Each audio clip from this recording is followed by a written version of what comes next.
formal de la economía, que es superior a la cifra de crecimiento que se dio en los sexenios de Peña Nieto, Calderón y Fox.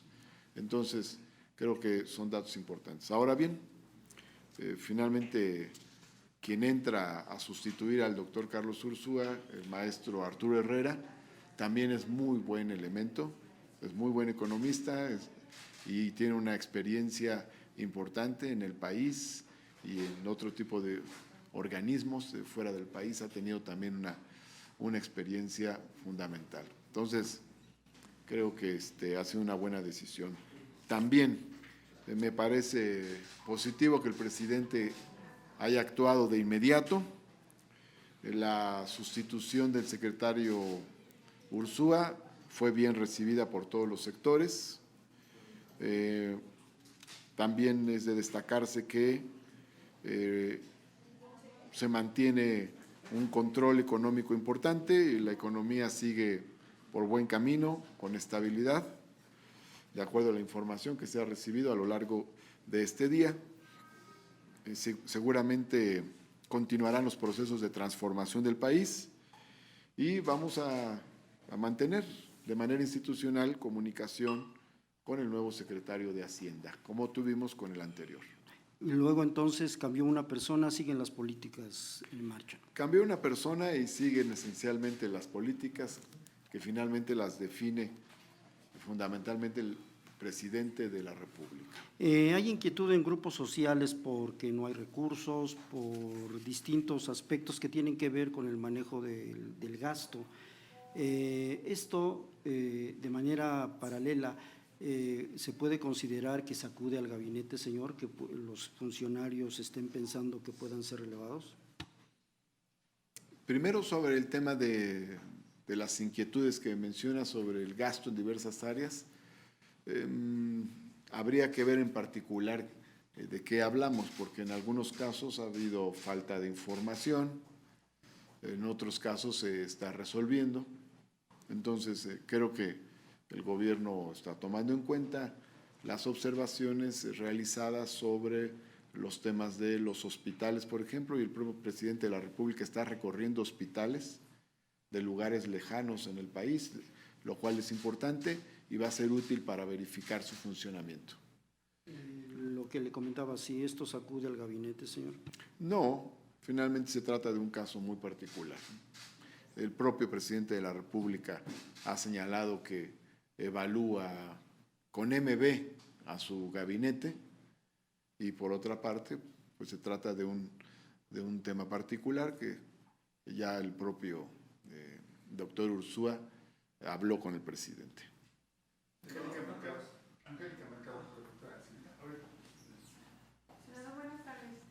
Le quisiera preguntar precisamente en este tema del gasto, porque ha habido señalamientos de la oposición de que tendría que revisarse este tema, toda vez que concentrar el gasto en una sola persona, como ha sido la oficialía mayor, ha retrasado que se disperse y que podría haber un subejercicio. Si realmente tendría que revisarse esta situación. Y en otro tema, senador, preguntarle cuál es su opinión sobre esta decisión que tomó el Congreso de Baja California de prolongar el tiempo de gobierno de quien ha sido electo, de Bonilla, toda vez que pues se le amplió a 5 años. No fue así en las urnas, fue a través de un Congreso, aunque estén representados los partidos, pues no fue a través de las urnas, y en Morena pues han sido muy cuidadosos con ese tema. Gracias. Bueno, sobre el primer asunto, se entregan informes trimestrales del propio gobierno de la República a la Cámara de Diputados, de tal forma que hay una evaluación constante del gasto y eso permite determinar si hay subejercicios, si no se está ejerciendo el gasto o de qué manera se está realizando.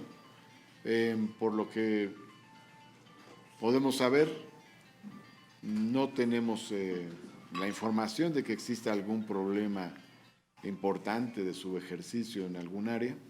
En todo caso, se está ejerciendo el gasto, se está realizando y se están cumpliendo las metas que el gobierno se ha propuesto. Ahora bien, y por otro lado, en cuanto a ¿Cuál es el otro tema? Sobre el tema. Apenas tenemos la primera información al respecto. Aquí hay que ver bien, analizar cómo se dio esta decisión en el Congreso, qué tipo de debate hubo y si este debate va a continuar por otras vías, ¿no?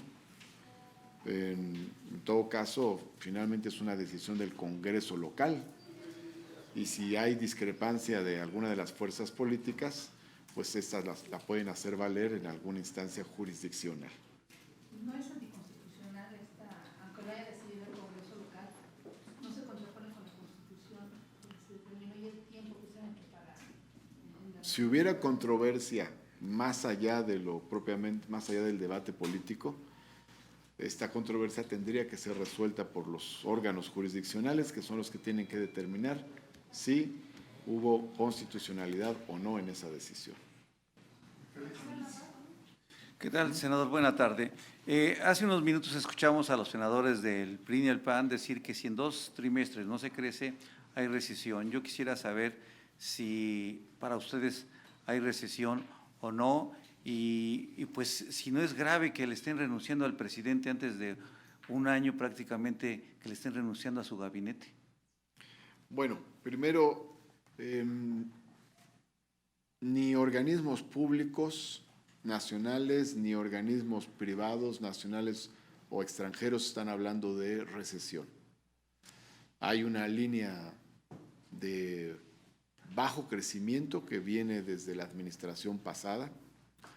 Es más, es una línea largamente prolongada. En realidad, hemos tenido un pico de crecimiento del 4%, un pequeño pico en los años 90, y luego tuvimos a principios de siglo una recesión larga con un ligero crecimiento al final.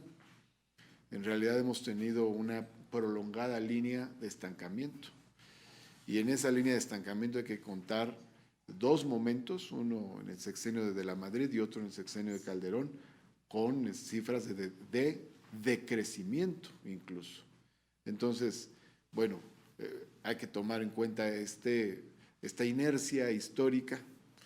Incluso en el sexenio pasado se levantó una expectativa fuerte en torno a las reformas estructurales para que la economía pudiera detonarse por esa vía, y fue muy tímida la curva ascendente. En realidad apenas superó el 2%, y entonces volvimos en la parte final del sexenio pasado, a esta línea de bajo crecimiento.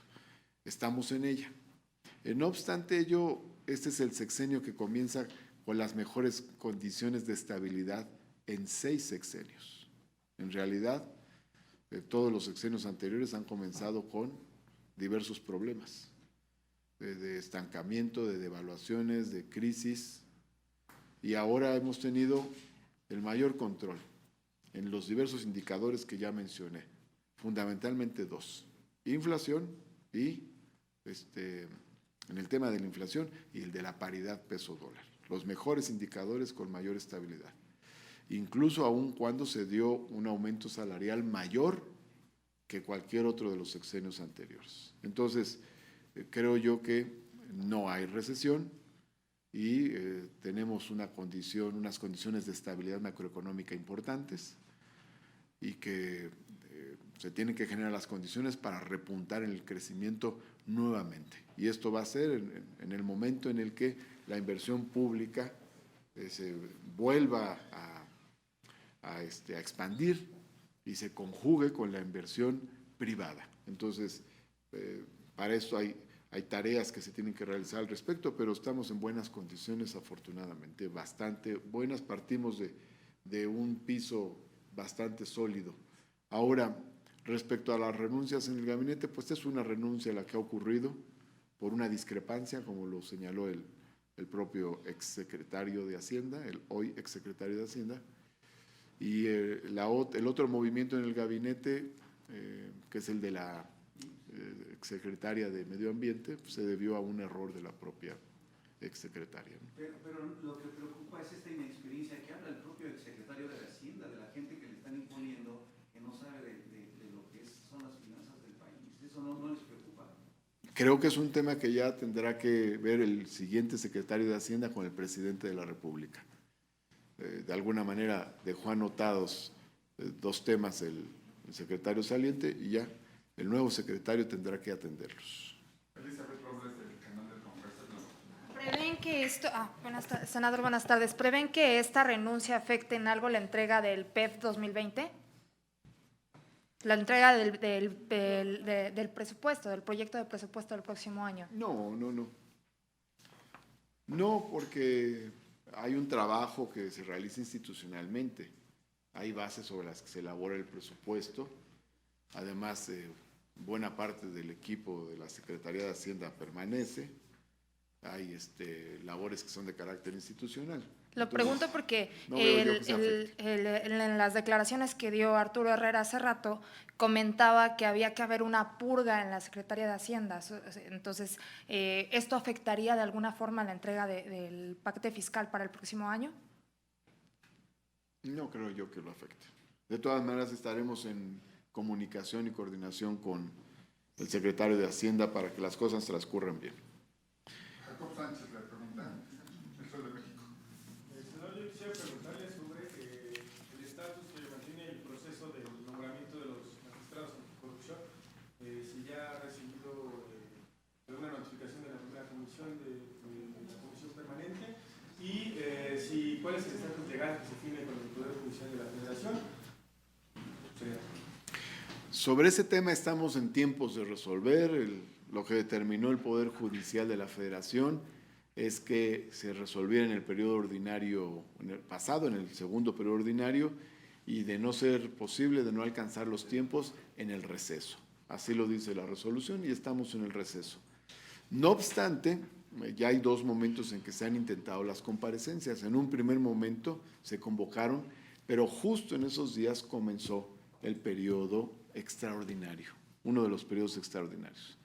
Entonces suspendieron porque iba a estar la sesión del periodo extraordinario y después se volvieron a convocar recientemente y no hubo quórum. Nosotros vamos a hacer una convocatoria y un llamado a los integrantes de estas comisiones para que no dejen de acudir a las comparecencias. Es decir, faltó quórum, no hubo quórum y vamos a, desde la mesa directiva de la Comisión Permanente, hacer el llamado a cada una de los integrantes, cada uno y cada una de los integrantes, para que no falten a la sesión en la que se tienen que desarrollar las comparecencias correspondientes, porque se debe cumplir con este mandato judicial. En todo caso, yo envié un oficio al senador que preside esta comisión, Raúl Paz, pidiéndole la vez pasada que convocara de inmediato, lo antes posible, y estuve en comunicación con él el día de ayer. También le pedí que pudiera convocar lo más rápidamente posible otra vez para la realización de las comparecencias, para que éstas no dejen de realizarse en el tiempo que marca la propia sentencia del Poder Judicial de la Federación y para que se cumpla. Además, estoy informando cada uno de los pasos procesales legislativos al tribunal correspondiente. Hasta el momento no hay una fecha ya determinada.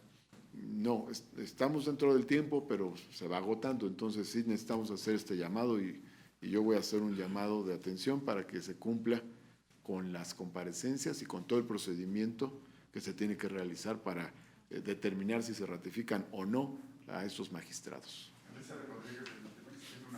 Sí, muy buenas tardes. Es una precisión sobre este tema. Sería, ¿cuándo es la fecha límite que tiene el Senado para poder ratificar a los magistrados, por una parte? Y por otra parte, mañana en la permanente se tomaría, no protesta, pero sí se ratificaría al secretario de Hacienda, porque tengo entendido que lo tiene que hacer la comisión, la Cámara de Diputados y en momentos de receso la comisión permanente. ¿A usted ya como presidente de la comisión permanente le han comunicado algo? Yo creo que la ruta que seguiremos en la comisión permanente será aprobar una sesión extraordinaria a propuesta de la propia Junta de Coordinación Política de la Cámara de Diputados. Para la ratificación del secretario de Hacienda. Pero sería en la Cámara de Diputados. Sí, aquí tenemos una cuestión porque por un lado, en las facultades del presidente de la República, la Constitución señala que el presidente propondrá la ratificación del secretario de Hacienda a la Cámara de Senadores, porque era la Cámara que hacía todas las ratificaciones de los altos funcionarios. Sin embargo, con una nueva reforma constitucional, en las facultades expresas de la Cámara de Diputados se señala que la Cámara de Diputados ratificará a los altos funcionarios de Hacienda. Entonces, al ser una reforma más reciente, es la que tiene vigencia bajo el principio de que la reforma posterior deroga la anterior, pero además, por otro lado, está expresamente entre las facultades de la Cámara de Diputados dicho nombramiento. Ya hubo alguna discusión sobre esto cuando se dieron los nombramientos anteriores al principio de este sexenio. ¿Mañana viene el trámite de la permanente? Es lo más probable, así es. Estaríamos nosotros recibiendo una propuesta de la Junta de Coordinación Política de la Cámara de Diputados para convocar a una sesión extraordinaria de la Cámara de Diputados. ¿Cuándo es el límite? Al terminar el receso, En agosto. sí, en agosto. Es decir, tenemos lo que resta de julio y todo el mes de agosto para realizar el procedimiento sobre la ratificación o no de los magistrados anticorrupción. Senador, buenas tardes. Hace un momento se firma un bloque de todos los partidos para defensa de los mexicanos en el exterior. ¿Podría darme algún mensaje directamente para esa comunidad? Quiero que sepan los mexicanos y mexicanas que viven en el exterior que el Senado de la República está atento de su problemática, que es su obligación de atender los temas relacionados con las relaciones exteriores del país y que en el ámbito de estas políticas de relaciones exteriores juega un papel importante el cuidado de los derechos de las mexicanas y mexicanos que viven fuera del país. Por lo tanto, para nosotros la problemática de mexicanos y mexicanas que viven fuera del país está presente, particularmente en Estados Unidos de América, donde vive la mayor parte, pero también en el caso de quienes vivan en otros lugares del mundo. Gracias. Gracias. Y yo solamente les comento que, tal como veníamos diciendo, es importante que se realicen los informes de las senadoras y los senadores. Hemos hecho un llamado a que se realicen. Ustedes recordarán que presentamos una iniciativa para que los informes pasen a ser obligatorios. Esa no se ha dictaminado, está pendiente de dictaminación. Sin embargo, desde el punto de vista político-ético, es importante la rendición de cuentas, los informes, y por lo tanto seguramente empezarán a darse informes a lo largo de las próximas semanas para que se puedan rendir cuentas y compartir con la ciudadanía las tareas que se han realizado en el Senado de la República. Por mi parte voy a realizar mi informe, un primer informe este sábado 13 de julio a las 11 de la mañana. ¿En dónde? Mire, va a ser en la vieja sede del Senado de la República.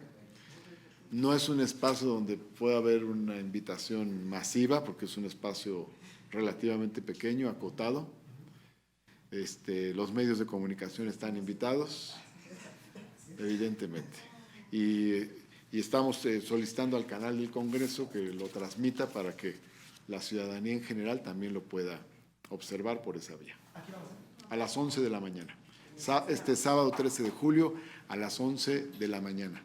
De tal forma que estemos en este ejercicio de rendición de cuentas.